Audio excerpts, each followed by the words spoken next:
If you are struggling to attach fold over elastic, then this video is for you. My name is Laurie Van Jontensen and I'm a lingerie design consultant, and I help people make the most beautiful fitting lingerie either for themselves or for their brand.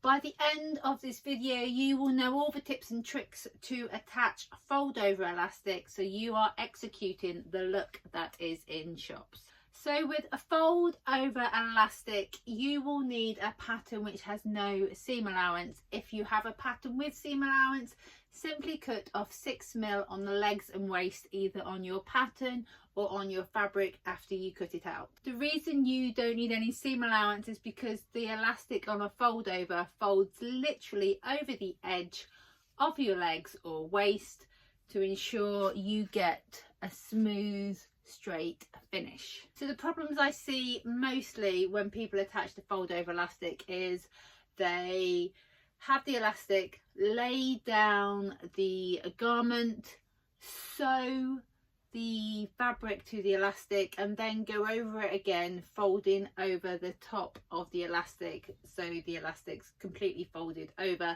and then sew again. This is because if you are new at sewing fold over elastic, you think you need that extra stitch to hold it all in place.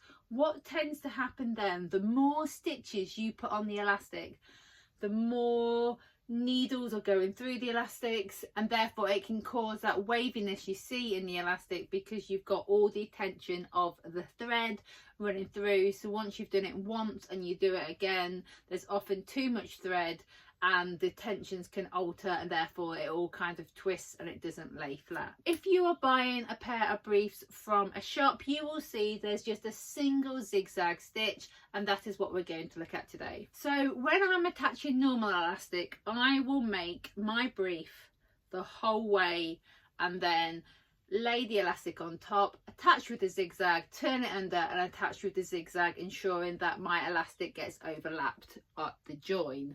When I'm doing fold over, I attach the fold over first on the open leg or waist, and then I attach the side seams together, sewing it first before I overlock to ensure that it doesn't move when I sew it.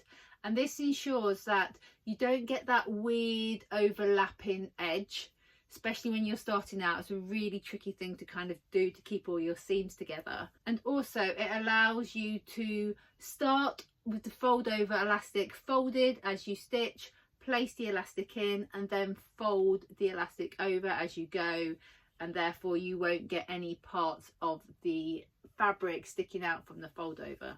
So what you're going to need to do is start your fold over elastic in the machine with zigzags, then place the fabric in between the elastic and then begin to sew, all the while ensuring that the fabric is held in by both bits of the elastic.